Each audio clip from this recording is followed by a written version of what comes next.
Serial वसुधा के आने वाले ट्रैक में कहानी अब एक ऐसे मोड़ पर पहुंचने वाली है जहां रिश्ते टूटते नजर आएंगे, दिलों में गलतफहमियां बढ़ेंगी और भावनाओं का तूफान दिखेगा।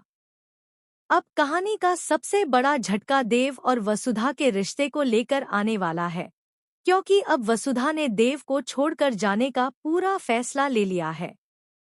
वह अपने दिल को समझाकर, अपनी भावनाओं को दबाकर, खुद को मजबूत दिखाते हुए यह दिखाती है कि उसे सिर्फ पैसे की परवाह है। वह लालची है और वह प्रॉपर्टी में से अपना हिस्सा लेकर ही यहाँ से जाएगी।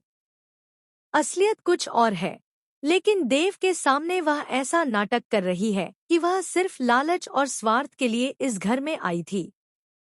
देव यह सब देखकर अंदर से पूरी तरह टूट जाता है। उसका दिल चकनाचूर हो चुका है। उसे ऐसा लगता है कि जिस वसुधा को वह सच्चा, साफ दिल और नेक समझता था, वह असल में वैसी निकली ही नहीं। उसके चेहरे पर गहरा दर्द और निराशा साफ दिखाई देती है। वह बार बार खुद को कोसता है कि उसने वसुधा पर इतना भरोसा क्यों किया। कैसे वह उसकी असली सच्चाई पहचान नहीं पाया।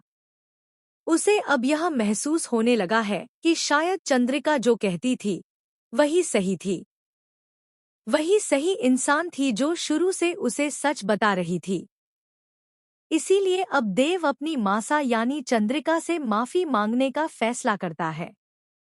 वह सोचता है कि उसने उनकी बात नहीं मानी, उनके विश्वास को तोड़ा, लेकिन अब वह फिर से उन्हीं के साथ रहने लगेगा और उनका कहना मानेगा।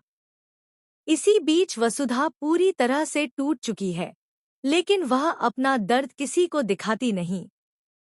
अंदर से वह रो रही होती है, पर चेहरे पर सख्ती का नकाब लगाए वह यह फैसला लेती है कि वह घर छोड़कर चली जाएगी। वह सबको यकीन दिला देती है कि उसे सिर्फ पैसे चाहिए थे, जबकि सच्चाई यह है कि वह देव को बचाने के लिए खुद को गलत साबित कर रही है। अब ट्रैक यहाँ से और भी ज्यादा खतरनाक और इमोशनल होने वाला है, क्योंकि बहुत जल्द दिव्या को चंद्रिका की सारी चालें और साजिशों का सच पता चलने वाला है। दिव्या यह जान जाएगी कि वसुधा लालची नहीं, बल्कि मजबूरी में ऐसा दिखावा कर रही थी। इसके बाद दिव्या देव को पूरी सच्चाई बताने की कोशिश करेगी। लेकिन सवाल यह है, क्या देव दिव्या की बात पर यकीन करेगा, या फिर वह पहले की तरह वसुधा को ही गलत समझता रहेगा?